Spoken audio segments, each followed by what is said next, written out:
we can all do something. We can all join this fight. We can all put a little bit of ourselves to protect our children. We can be eyes on the ground. We can see a child and say, you know what? Something's wrong with that child. Something's off. That child is different. We all know what a healthy child looks like. And when we don't see that, instead of judging, we should step in and look closer and see what's going on with that child, because you can make a difference in that child's life if that's a child that is being abused.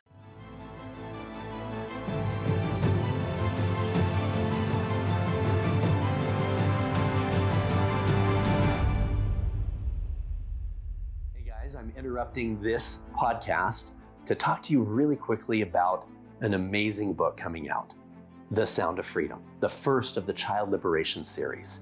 It goes into the details of the child rescue missions, some of these that you've heard on these podcasts and other information that you haven't heard.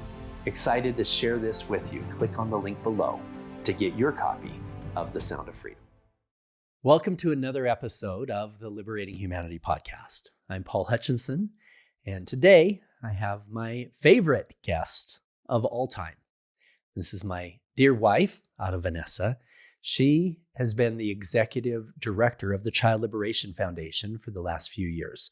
She is working tirelessly on creating programs to implement in the safe houses, to build out safe houses, to change laws and policy throughout all of Latin America and here in the US as well. She's working with a number of people who are pushing some new initiatives. So super excited to spend some time with her in talking about how to keep your children safe, what things that you can do as a parent to be aware of what's going on in your child's life, and things that we can do together to help combat child trafficking. So I love you. I love you. Thank you for being here today. My pleasure. So we're just going to talk. Tell me what you've been doing for the last few years. Loving you. So to go back to the beginning of what child trafficking or the impact that it made in my life, I just found out about it maybe 7 years ago, which was maybe 2 years right before I met you. And it was because of the rescue that you did. Without knowing you, the one in Colombia, the one about Sound of Freedom. I didn't know it existed. I think for most people, for them to come up, I wonder if people, go around raping children or selling children for sex. Like, it's just not something that you're going to think about. It's not something that, unless it comes up, by someone or in some way, I don't think it's anything that you talk about. And I do remember watching that CBS video of the news article of that mission. And, when you have those moments where a million things go through your head, I watched the video and I had flashbacks of all the times that I have been in Colombia on vacation and that I would see little kids, by the beach or at the bars late at night with a lot of makeup and not too many clothes on. And as a mother, I would always think, like, why are they out here dressed like this with this much, like, where are their parents? Like, never did it cross my mind that humanity can do such things, such as to sell children for sex. And so that was a huge turnaround in my life, or not turnaround, but it made such an impact in my life that since I was about maybe 22, I had always been doing fundraisers and helping children in poor countries. And we spoke about this before. But the moment that I learned that children are being sold for sex, and those children that I was judging their parents, were being sold, if anything like that were to happen to baby, I would die. I would do anything to find her. And it was hard. And so I changed all my efforts ever since then to helping children in the sex trafficking. And I think we spoke about it too. I was helping the foundation you were working for as a volunteer in New York. And all my efforts changed that way. I've learned a whole bunch from the time that I learned what human trafficking is until today, and it's been a roller coaster of, knowing about the rescues with you and going to countries and talking to safe houses and being so proud of the work that you and the guys did in rescuing these children, because it could happen to any of us, you know? And throughout the year, especially last year, when we figured that, when we noticed that the numbers are only getting higher, and we sat down as a family and we said, well, you know, where's this coming from? You know, it was a big realization that that one out of every 4 children in the world have been sexually abused. That's high. That's a big number, 1 out of 4. You know, and to think, where is this coming from? How can there be so many people out there that have the capacity to do such a thing? You know, and who are these children? Is it anybody? Is there a particular race, a particular color, a particular religion, a particular economic status? And sadly, it doesn't discriminate any of that. You know, it can happen to anybody. In this search for the root of the problem, I learned that one of the most important things that could prevent this is the relationship, the family nucleus, parent, children, how we raise them, you know, how much attention, support, and love we are giving to them. And I consider myself very lucky. I consider us very lucky to have had parents that gave us love, that showed us morals, that, you know, no parent is perfect. I wish I knew what I know today when I was raising babies so that I can give her even more, you know? But love, you know, children need love. Children need to know that you care about them, that you are listening to them, that you are the priority. We are living in a world where everything is telling us that being a good parent is putting them in a Harvard school, which I don't want to talk about that, but that's another subject, complete different subject. You know, that is the latest cell phone or the latest sneakers or the vacations here, and all that is nice. But it's not more important than you being there, present in body and soul and heart and emotions for your child. And as simple as this might seem, there is a huge lack of this going on throughout the world, especially in first world countries like America, because we think that success and value comes in the things that we are giving our children, that we are providing materialistically. And it's not so. And I'm talking about this because this has a big impact in what trafficking is. When you are a child and your parent is too busy working to buy you that laptop and that cell phone and that pair of sneakers and that, you know, latest brand of whatever the heck it is, you are not paying attention to them. You are not there with them. We go to restaurants all the time. And sometimes, most times, there's families at the table and here's the kid. And sometimes here are the parents too, not paying attention. And I know I have felt so many times like walking over to the table and saying, hey guys, it's family time. Let's get off our phones, you know, but it makes a difference. Children, when they're little, especially, is when they're building that confidence, that self-love, that who am I as a person, as a being. And if the parents that brought you to the world, if you're not important enough for them, because the game and TV is more important, work is more important, whatever else is more important, then they feel that. And they're not as important, you know, and they're going to look for that love and support and attention and validation somewhere else. And guess what? Out there are traffickers looking exactly for those kids so that they can approach. And they're not going to kidnap and take them. They're going to groom them. They're going to lure them. They're going to give them that little attention that they're looking for. And then they're going to start, pulling them in. And this is how most of the trafficking is happening. It's happening through social media, it's happening through, in social spaces that kids hang out with, in the parks, in the movie theater, in the fast food spot where they all hang out. And they're making friends with them. And they're never coming to them front face saying, hey, this is what I'm going to do. But they lure them in enough so that the kid feels like somebody cares. And then little by little, they start asking them to do things, one thing or another. And if you as a parent haven't taught your child that there are certain parts of your body that only you should be touching, and if your child is not confident and doesn't feel self-value because nobody gives it to them and somebody else comes and gives it to them, they're going to be attracted to that. And they might slowly start doing things.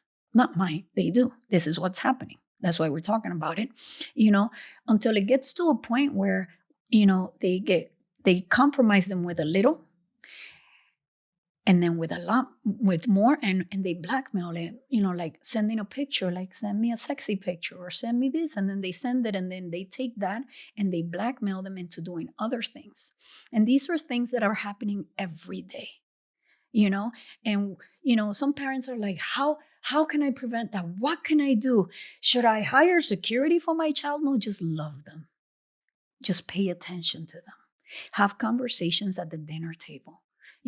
Ask them how school was. If they come home a little bit distressed about something, sit down and talk about what that is. Pay attention to mood swings that they have. It's, people keep blaming it on the terrible twos and the teenage years, and kids don't drastically change because they turn 12 or 13 all of a sudden. They drastically change when something happens. If your child all of a sudden starts becoming either hostile or introverted or extroverted, or, or promiscuous or anything that is something different from what they've been like, and it could be at any age. I'm not talking about a 12-year-old or a 13-year-old. This could be a 5-year-old. Because 5-year-olds and 3-year-olds are getting abused, and if you are that parent that what your child is thinking without your child saying anything, you'll notice these mood swings. And it is the first, let's call it a decade of their lives that kids are really building the person that they are. And so that's why it's so important to have a family nucleus, and it's never too late to have that. If you haven't had it now and your kids are teenagers and you don't know what to do with them, because it's okay. It's never too late to build a relationship with a child. It's never too late to be there for them and become their best friends. And I know that life is busy, but I feel like your life was busy. You were a single mom for most of your daughter's life. And you were working 2 jobs sometimes. Most times, yeah. So yeah. And you know what? And I'm grateful that I saw that, but I saw that because my mama was so loving with me, and I'm so grateful every day, and especially when we're doing this work, of how she showed her love to us, because it wasn't with money.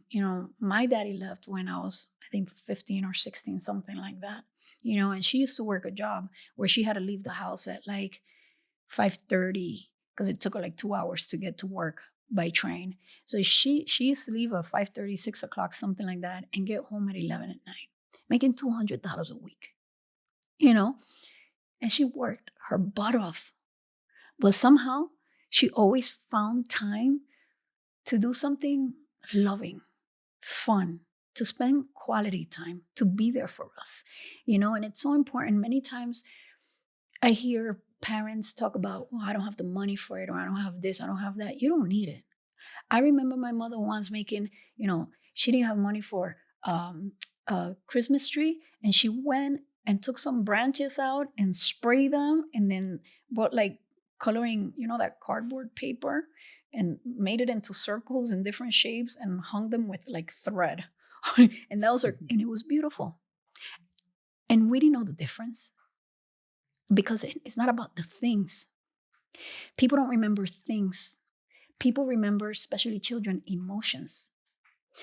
Things don't become moments. The moments in your life that are most memorable, if you think about it, they're not about the thing that happened. They're about how you felt in that moment. And we can create those feelings and those moments by being present and finding things that we can do together. And I'm talking about all this because it is essential for a kid's confidence, for a kid's safety. A kid that's loved, that's confident, that looks up when he's walking down the street, no trafficker is going to try to mess with that kid. They're not. And we know this because of some trainings that we had. They're going to look at the kid that's walking with their head down, that is by himself. You can just tell when you look at a child, at a young person, even an adult, whether they are confident and they have self-love or whether they have a sad soul. And that, I think, is one of the most important things that we can do as parents to keep our children safe. And this is something that we can start immediately, like right now. You know, we can have dinner today at home and sit with our kids and ask them, how was your day in school? Who's your best friend? What do you like nowadays? What are you into? Some parents don't know what their kids are into at all. At all. It's sad because at the end of the day, life is about relationships. You know, we can have all the things in the world, but if we don't have relationships, especially that relationship with yourself,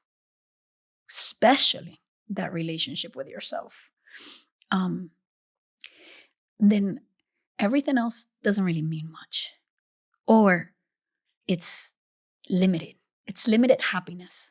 You know, it's external happiness, which is not infinite and which is not wholesome. So some of what we have been doing in child liberation lately to teach, to prevent, to educate people about what child trafficking is we're doing a campaign right now, and it's, where children should be, or what children should be doing, or what our relationship should be like. And it's things like this, it's just as basic as being present, as showing your child and telling your child, because like I said before, more than 80% of sexual abuse happens from someone you know. So it's okay to talk to you, find a way to talk to your children in their language, according to their age, on what parts should be touched or not. Teach your children, I'm your 911. A lot of times, and this is very cultural, at least in my culture, not with my mother, but in my culture, many parents or adults try to teach respect through fear. Kind of like the way that God is taught in most religions. Respect and love God, because otherwise you go to hell. Respect and love me, because otherwise I'll spank you and I'll ground you. And it's not so, because when your child is in an emergency and when they are in a situation, they're going to fear calling you, because they're going to think you're going to spank them or you're going to punish them. That's not the way to do it. Be that 911 for your kid. Be that parent that when something happens in school, or when they need advice, or when they are down, you are the one that they go to, because you can make them feel better, or you can help them figure out the solution to the problem, or you're going to support them, because you know that there's, like, baby and I always had this relationship where no lies. I don't care what you do. You don't lie to me. Because what happens is if you lie to me, then I'm not going to trust you. And somebody comes and tells me something that you did, and I'm not going to know whether it's true or not. But if you have that relationship where you know, if anybody's going to tell you something that, if somebody's going to tell me something, she already told me. She already told me. You're not going to, it's like our relationship. Somebody can come and talk crap about you or that you did anything, and I'm going to be like, I don't think so. But it's so important to have solid, confident relationships with each other. That you trust each other, you support each other, you know what each other is capable and not of doing. And if there's anything to talk about, that's that person you're going to go to. Other things that we're doing, we are certification trauma courses. A lot of the times when children are sexually abused, they are still living at home or they are going to school. We are pushing, first we're making the certifications and the programs for them to be taught at school, kind of like the DARE program, where they come to your school and they teach you, say no to drugs, and drugs do this and they do that, or when the, dentist comes and teaches you how to brush your teeth. Because we have 1 out of 4 children that are being sexually abused in the world, we need to do something about this. We need to be proactive and start from a very young age to teach children what's okay and what's not. So Kira has been creating programs for teachers, for parents, for students, for different institutions where you teach how to recognize trauma, what to do if you encounter it, for law enforcement too, because you can teach the parent and the teacher, but then if you call the police and the police doesn't know what to do, then we're nowhere. In order to eradicate trafficking, we need to take all angles, because this is happening everywhere. And a child is in contact with people in school, with people on the street, or the daycare, or, an amusement park. So anybody that has any contact on a regular basis with a child should be knowledgeable on these things because they're so prominent nowadays. And so we have a 265 trauma manual that Kira and a few psychologists have. 265 page. What did I say? Just 265 traumas. Of course I did. 265 page trauma manual to teach people how to handle these things, how to recognize them. And we want to make them mandatory because it's necessary. We are at a point that this isn't, just another subject. No. When we're talking about 1 out of 4 kids, and it's probably more because many kids don't report it. There are many cases that we're not looking at that are not even in anybody's peripheral.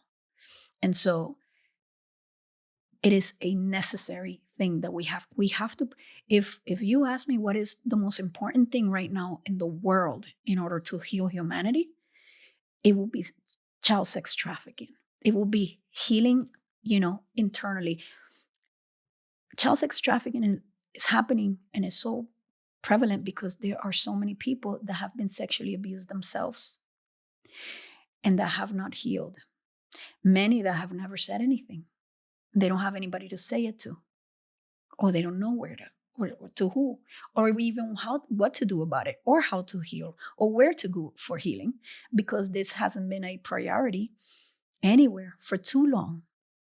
I'm so grateful that Sound of Freedom, has made such a global movement that we are now having conversations and seeing people making big steps to changing laws. I'm so proud of DeSantis for having the death penalty for, a pedophile, or for Louisiana for castrating people, pedophiles that rape a child. These are all new laws within the last just few months here in the U.S. Mm-hmm. We've seen massive changes in Latin America. We've been working tirelessly since the movie came out so many new regulations and new laws and new policies to keep the children safe. In fact, you get off the plane in Medellin, Colombia right now, immediately you see the amazing work of our political leaders down there that have put up the signs saying, you come here to rape a child, you go to prison for 25 years. So it's cutting the demand side. He's cut the supply side as well. And now here in America, some amazing laws that are being passed. In Louisiana, as you said, the governor of Louisiana just a few days ago, just recently said, you know what, we're implementing the castration penalty for people that abuse children under a certain age, right? Which is amazing. So this is what needs to happen. You've been pushing for castration globally. Every time we were with some political leaders, some presidents of other countries recently, and Vanessa's like, you want to know what you need to do? You need to just tell everybody they'll get castrated if they abuse a child. And I strongly believe it will make a difference. Why? Look at what state of ego or person where they are that they will rape a child. Take away what's given them that ego. But seriously, the penalties are not enough. It's like California, with their laws about, you can steal up to $950 and it's going to be okay. Of course, everybody's going to go, anybody that has no morals and steal. Here's the thing on that. Just get political for a second. We sit here and say, those guys are the enemy. Those guys are the enemy. A lot of times they're looking at us and you know what they're telling their people. I'm not saying some guy's good and some guy's not, invading another country. That's wrong on every account. Okay. But you know what he's telling his people? He's saying, some guys like Putin are going to say, you know what? Look at these Western, big arrogant assholes. Look what they're doing. They're having their third grade teachers authorize sex change operations for their kids. They've got pedophilia going everywhere. They're allowing people to get off after, a few months in prison after, raping a child. All of this crap, and they're like, listen. You want to fix this problem? Death penalty to pedophiles. Boom. Mm-hmm. That'll fix the problem. I believe it will. Yeah. I believe it will. That and a lot of healing. I mean, we were talking about this the other day.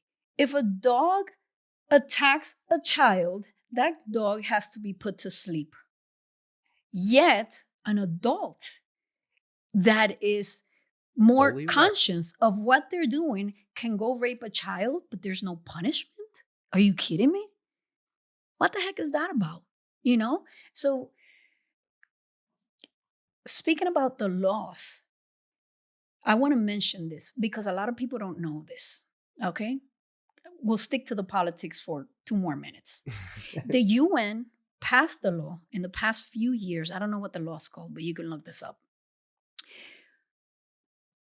And they're paying, I forgot what it's, I don't know if it's Switzerland, some other country from Europe, to make textbooks. We're starting in the 3rd and 4th grade. Teachers are teaching toddlers oral sex and homosexual sex. Why the heck teaching oral or homosexual sex to 3 and 4-year-olds? What is going on? You know what pisses me off? Let me tell you what pisses me off. You know what pisses me off? When Super Bowl comes and everybody finds time to go to the game, to celebrate, to drink, they all get together and it's a big fuss. Nobody gets together to fight against child trafficking for the protection of our children. I remember, and I mentioned this before, a couple years ago for the soccer game, for the Mundial, 4 million people on the street celebrating. 4 million people celebrating a soccer game. We got over 10 million children, and probably a lot more, being raped throughout the world, being sold for sex. And all I hear is one person here and another one. Now we're hearing more, but it's not enough. It's not enough. It is our responsibility to leave a decent planet for the next generations. And most of us are doing a shitty job. a real shitty job. What if our parents would have left that for us? We need to start rolling up our sleeves and taking action.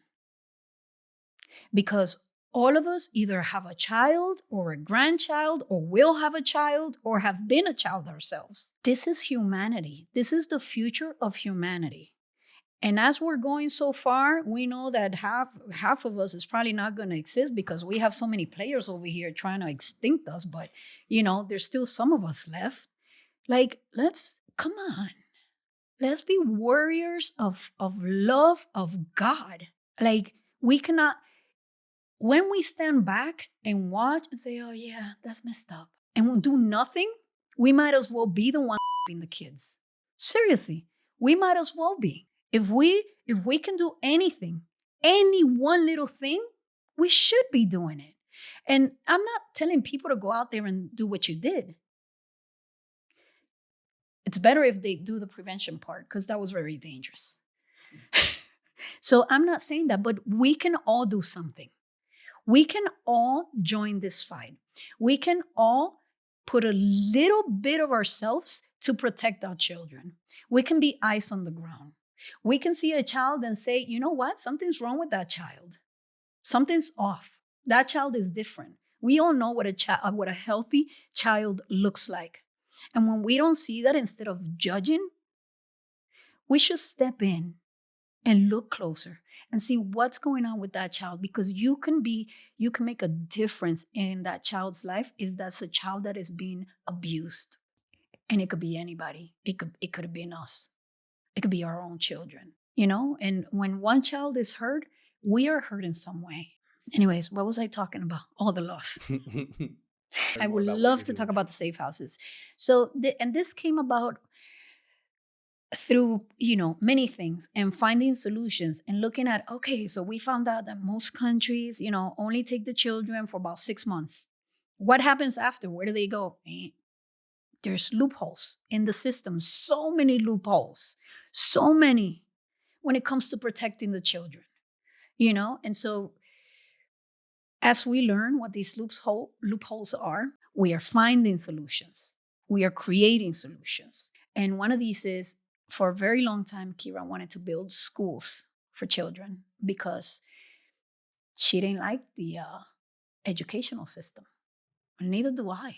And actually, I hope everybody agrees with this, because we are building, sheep and soldiers, and we're not letting them explore and blossom as they should, because we have this rigid, system going on that doesn't allow for children to fully express their highest creativity and their highest just power of being. All kids are gifted, all of them, And so she always wanted to create that. And I always wanted to create spaces where they can express themselves, the arts. Me. And we went to visit recently a foundation in South America where she has the kids so tied up. She can't fit anymore. I love what she's doing. She can't fit anymore. She actually, I don't know if I mentioned this last time, she doesn't have them weekends because not enough money goes in to the foundation on weekends. So according to the law, she's not capable of keeping them there on the weekends. So she has to let them go on the weekends and then take them back on Monday. I don't understand how that makes any sense. Okay? At all. But anyway, that's what's happening. So we're funding the expansion of that to make sure the kids don't have to be back out on the streets at all. Well, exactly. So what we're doing now is, okay, so there's several problems going on here. You go to these institutions, and for the most part, these are social workers. They're on minimum salaries. They're feeding them and they have a place to sleep. Yes, this is much better than being on the street, at least during the week. But they're still not getting the help that they need for the trauma that they have suffered. And so what we are creating in our homes now is a place. These homes will be for over 100 kids to live in. It'll be as self-sustainable as possible, because most foundations go out of, fail or go out of business. I don't want to say business because it's a foundation, but they fail because they are relying on donor dollars. So we are making them as self-sustainable as possible. We are looking for ways for them to create some type of income so that they can help themselves and they can, here you go, fly on your own. So we had a really cool conversation just 2 weeks ago with some of our friends who are senators and other very high level politicians in a couple of different countries, where they're saying there's properties that have been confiscated from drug lords, from other criminals, whatever, that they have hundreds of them in a lot of these countries throughout the country that, they could just, donate them to the president's brother, or they can donate them to a foundation that can do some good with it. So, we're working with some of those and converting those into safe houses for the kids as well. It's super beautiful to see the response of a lot of politicians in other countries who are coming to the table saying, okay, we really want to do good. And how can we help? And what a way to alchemize these, these properties and these locations from, and kind of filter them from how they were obtained to something beautiful. Yeah. To something beautiful. So in these homes, we are including hydroponics, trees and animals, chickens, egg a day, but most importantly, part of the daily curriculum is exercises like breath work, yoga, meditation, qigong, because most of these children's nervous system is wounded. Not to say broken, because Kira doesn't like me to say broken, because nobody's broken and she's right, but they're really wounded, And before even putting them out there or trying to teach them anything new or trying to have them focus on math, they need to first, find balance in themselves, find that safety, that feeling of being safe, that feeling of being cared for and loved. Takes a lot longer for them to feel it, but they can. They can if you make the environment for it and you are unwavering about it and it's not conditional, they'll sink into love. And it's so beautiful because children are so organic, and they feel. Their intuition is a lot more heightened than ours because they're not, they don't have all these conditionings and ideas that we've been put as adults. They're just present at all times. So if you give them that love and the support for long enough, you can reprogram and you're not going to erase what happened to them, but they'll have new emotions that they can start grasping on from, which is a lot easier than with adults. We like to loop on the past and on the bad things that happen to us. One thing that we found as well is that when we know these children came from that situation, we know that they've been abused, and immediately put them into a healthy environment. And we have the facilitators and the therapists that are working with them and helping them undo that damage. It's beautiful to see how quickly these children can bounce back. And what's harder, as you just pointed out a little bit, was us as adults. And so many times, and this is what we work with in our healing retreats for adults in primarily in Latin America, is we found that if somebody like our age, 40s and 50s, were abused as a child, and it was buried, and they didn't talk about it, didn't share it with a loved one, and they weren't given the healing they need. It's almost like a deep wound where it's a super deep wound and there's an infection in there, and you just kind of cover it up with a Band-Aid and you don't talk about it. That infection gets worse and worse, and it takes a lot more work to undo that damage as an adult. And so that's why, with our adults, we have to use some tools like the plant medicine tools, et cetera, in helping the adults deal with that trauma, because it's so deep and it's so heavy. With the children, we're able to use just breath work and meditation and just some of those things and really help them clean that wound fairly quickly and help them bounce back so that then they can enjoy their life and be happy. And, if they don't have a healthy family to go back to, we need to give them a healthy family, or give them some tools, especially some of the older kids, they're 17, 18-year-olds, that we need to help them have some skills to be able to go out into the real world and provide in ways other than being involved in prostitution, etc. And yes, absolutely. And that's actually part of the program too, which I love, because part of the program is bringing workshops, all kinds of workshops, life skills and hairdressing and culinary and There's so many of especially in these third world countries. Yeah. We here in America, we have, a certain set of skills that makes you successful here, but down there, some simple things like literally, being able to tend the animals, or being able to just do hair or eyelash. We were just talking to our friend today. His wife has an eyelash company, and they want to do some charity work with us. And we're talking about bringing that into some of the safe houses and teaching these kids how they can learn that skill and take that out into their communities when they're older. So there's a lot of beautiful skill sets that can be learned, and that down there would be extremely profitable. You can support a family on just knowing how to do hair or eyelashes or whatever. So, and it's important because most of the children or people that have gone through sexual abuse or trafficking, when released from whatever safe house they're in, most of them don't have any skills to go back and find a job. One, they're not healed because the therapy that is given to them is very basic, if any. So that's one. And two, many come from spaces where, if they got taken when they were little, they didn't go to school. So it requires them to learn an ability. So that's actually one of the reasons why we have these workshops and programs coming in and out of the homes.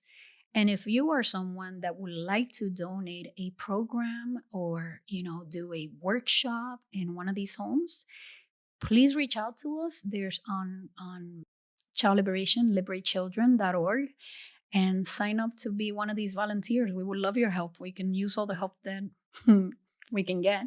There's a big world out there. We've got work that we're doing countries all around the world. We've got people that we're working with. So another thing that we are doing is the Anchor program. We have an Anchor program ready. So if anybody has a foundation that is a safe house, that is, has children that has been trafficked, we have an Anchor program that is healing through sound. And, we are all frequency, and our emotions get trapped in our body. And there are several different frequencies that we can use. And depending on the trauma and the emotion and where that's rooted, that can help you release that from your body. For the Anchor program, what we use is Kira uses dancing. There's movements that you can do with your body. And when you're a child, you don't know that you have to let go of these emotions. You don't necessarily understand that you have been traumatized. You don't necessarily understand. You don't think the way adults think, so they don't really know what's going on. So it's a beautiful way of healing them by doing things that are fun and artistic with them, that as they're having fun and they're having a connection with you, they are releasing at the same time. That's one of our programs, and it's beautiful. And I'm excited for us being able, for Kira and the team of psychologists, to have been working on all these things. We have deck cards that are emotional deck cards. A lot of children sometimes don't understand. They're angry and they just know how they're feeling, and they have tantrums and they don't know how to get out of them unless you guide them through them. So these cards allow you to do this, to understand when you're feeling one way, what that is, and how you can, transfer that emotion into something else, how to get out of it. There's also our Guardian AI, which is a beautiful also original program by Child Liberation, which is a number that should be out soon, where if you are a parent or a child and you just want to learn more about trafficking, you have questions, you think, your child is acting weird and you want to talk about this, or you want to know how to help your child, etc., or if you're a child yourself and you are feeling like, or you're being abused and you need help, you can call this number, and it'll guide you into how to get rid of your anxiety or how to get the help that you're looking for. We are on stage 1. Stage 2 will connect you to real life psychologists, which is super important. But of course, that takes a lot of studying and a lot of vetting. So we are on stage 1, super proud, because you have to be very careful of which foundations and which numbers you reach out to, because there are numbers out there that are not kosher. Not tied to foundations that are truly virtuous in their intent. We'll just put it that way. Yes. So we found, unfortunately, in the anti-trafficking world, there are a lot of people who are approaching it from a standpoint of how they can gain some status in some way. And some of these have been around for decades and decades. We found there was billions of dollars of aid that went into Haiti from unscrupulous foundations that Haiti never got. That Haiti never got, and so you have to look carefully at who is leading the foundation. This is why I wanted the audience to spend a lot of time with you, so they could feel your heart and know that every dollar that is donated to the Child Liberation Foundation, every dollar is sacred and is being used in ways that are truly making an impact in the lives of children worldwide. Not only with the programs you're putting together and the safe houses, but the policies and the laws that are being changed, et cetera. I'm super proud of you for all of the work you're doing. Thank you. And it's absolutely teamwork. We are blessed with an amazing team, and getting bigger. I'll announce it. We just hired a new executive director who will be taking my place, because I'll be moving to doing other things. I'm not leaving the foundation at all, but I'll be moving to other things that are more my fortes. And you're back in the arts. You were a very well-known actress in Colombia for quite a while, in TV series and soap operas and advertisements galore. I mean, when I saw all of the things that you've been on, I mean, you've been advertisements, everything from Coors to Huggies to everything in between, right? And then, of course, your movie work here in the U.S. with your latest movie, where you're an assassin who kills assassins. It's kind of badass, but your strength in that space is amazing. And you spent just the last couple of weeks with some teams in Latin America putting together some awareness programs and educational programs for that. Because of now our connections with government leaders everywhere, with what we're doing with the foundation, success of the movie, et cetera, they're looking for tools that they can use to keep the children safe, to eradicate trafficking in their country, and that's where you're using your talents. Mm-hmm. Yeah, that's exactly right. That's where I'm going to be putting most of my effort in. And the truth is, people are getting their information, for the most part, in social media and TV and movies and radio. And you got to see it. And so, just like Sound of Freedom created the atmosphere for us to be here sitting talking about trafficking. Because I remember how frustrated I used to get when I found out about this. I wanted to tell the world. And more than half the time, for the most part, I would get, I don't want to talk about that. I don't want to, oh no, that's too dark. I don't want to talk about it. And, me being as impulsive and passionate as I am, I'm like, you don't want to talk about it? What about the kids that are going through it? And yes, there are people that are, since I've grown from that space of getting upset when people don't want to talk about it, to find other ways that we can make them aware of what's going on without them, the the shock factor, but shock them enough to want to get involved and to want to learn more and to want to make a difference in some way, even if it's in their own household, in their own circle. And so this is where I'm moving to, we're moving into So awareness campaigns, awareness campaigns. and political active, moving the needle from a global awareness standpoint. The truth is that many people still today don't know that this is happening. And when they hear about it, it takes a few times of you talking about child trafficking for them to register. Hey, a 3-year-old got raped for, whatever, 5 years, 20 times a day. Like, sit down and process that. And it takes a few times of you telling someone for them to really process it. And sometimes you have to put them in the situation. What if it was your child? And we tend to separate ourselves sometimes from the news of things that are going around in the world, like the wars and sexual abuse and just many things that are happening, thinking that's not gonna come in our space. It is already in our space. I don't think there's anyone in the planet that doesn't have somebody in their inner circle that has not, at least one person that has been sexually abused. We just don't know because we're not having the conversations, But once we start learning what this looks like and how it affects a human being, because I'm not just talking about a child right now, sexual abuse affects everybody. Even as an adult, when it will affect you, and when you grow up being a child that has been sexually abused and you didn't tend to the problem or heal it or never spoke about it, this one doesn't know it. But your subconscious is reacting from the space of that child in everything you do, in the relationships that you have with your spouses, with people at work, with yourself, especially with your children, and with everybody else around you.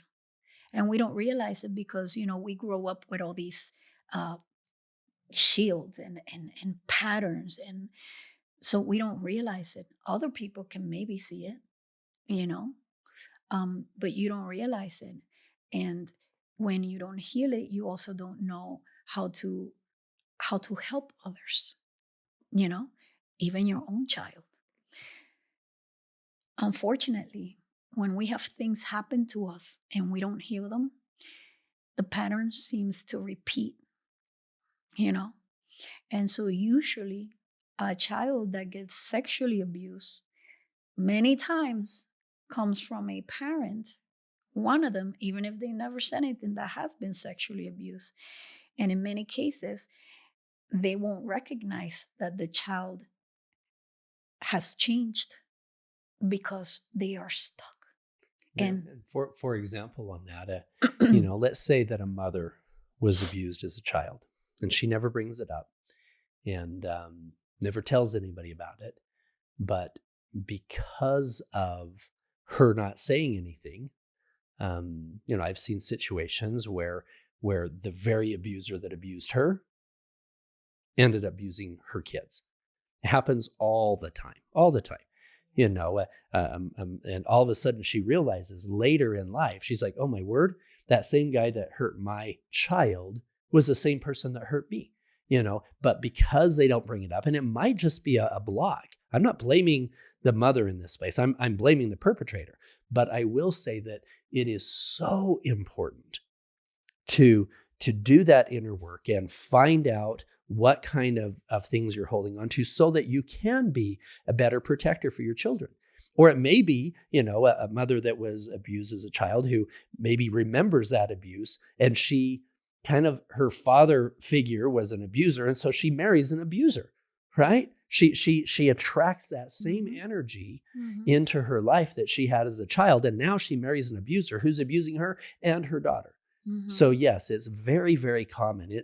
It doesn't necessarily have to be that the abuser becomes an abuser. It could be that the abuser attracts abusers, or Mm-hmm. the abused Right. attracts abusers, right? And so that's why it's so important as adults, not only to be aware of what's going on with your children and give them the love that they need, but it's equally as important to do that inner work as the adult and find out what kind of monsters are in your closet and unpack that and release it so that you don't end up with a pattern that's going to affect your own children. Mm-hmm. Absolutely. Absolutely. All of us can do some inner work. We are so wounded as adults because we have been living for so many years under the ideals of others that try to teach us what is important in our relationships, what life should be like, and all these, it doesn't matter, superficials that we've been getting told forever. This is what's important. The bigger paycheck, the bigger house, the luxury this. Let me bring another one in that is so important because we live in a world of religions and cultures, different religions and cultures. And I want to bring this on because it's important. We grow up in almost every religion. I don't know of any that doesn't, where they're teaching you that to get to the altar as a virgin is the most important thing. Otherwise, you're the biggest sinner. Catholics, Mormons, Muslim, all kinds of religions, right? Yet, we're living in a world where 1 out of every 4 children are being sexually abused, and we're not talking about it. And I'm saying this because, this was I never thought about it. This was brought to my attention. Here's a child that got raped at 5, okay, and is going to church, didn't tell anybody, doesn't have the confidence to approach anyone. She doesn't trust anyone enough, or whatever's going in her 5-year-old mind of, what do I do? And she's going to church every Sunday because she had she grew up in a strict religious household. And she's going to church every Sunday. Preacher, bishop, pastor, father, whatever it is talking about the importance of being a virgin. Here's a 5-year-old that it was out of her hands, and it wasn't her fault to get raped. This is something that has to be spoken about within church leadership and how they talk about sex, what sex is. Because you're teaching that sex is a sin until you get married. So all of a sudden, sex changes. Like, what the heck is this about? Everything is wrong about sex until you get married. That is not the way to teach sex. Sex is sacred. I heard about a beautiful conversation about, there was a little girl who was taken, Elizabeth Smart, when she was 12 years old. She was raped 5 times the first day, twice a day, every day thereafter. And they didn't recover her for a couple years. And I remember hearing about a conversation that some people had with her of saying, listen, just so you know, you are as pure and clean as the day that you were born. Nothing that those people did to you takes away from your purity and in the eyes of God. And I think that that's so important for everybody to know, is that the things that happened to you don't define your future, and for sure don't define your relationship with your Creator. That's what is so difficult for so many people, is holding on to this image of themselves as dirty, as unclean, as unworthy in any way. And it's important for them to really feel and understand that divine unconditional love flows to them. Now, this is also important. I'm going to cross this bridge here. Things that have been done to us and things that we have done can all be washed away. Both of them are going to require the power of God to do so. That healing process is difficult. We've all fallen short. We've all done things that we're not proud of. Now, hopefully, there's very, very few listening to us today who have crossed that line and hurt a child. If you have, make sure that you put yourself in a position where you will never hurt another child again. But every one of us have injured somebody in some way or said things that we're not proud of. All of those actions can be cleaned, and all of the things that have been done to us can be washed away as well. And it's not like washed away like you need to repent, and it's a totally different washing. This is an inner work cleansing process that all of us need to do, and releasing anything of our past that does not belong to this higher version of ourselves, and so identify, and we'll have a whole other podcast talking about that and what we as adults can do to do that inner work. We're about out of time today, but we're going to do a bunch more with this beautiful lady. She's, as you can tell, she is a wealth of knowledge and has an amazing passion for her work in helping to heal the children of the world and to eradicate child trafficking. This woman is a beautiful woman inside and out, and I'm honored to share her with you and her voice and her passion for making a difference. Thank you for sharing this time with us on the Liberating Humanity podcast. Please share this with family and friends and help us spread this message of awareness and of healing so that we can together eradicate child trafficking. Thank you.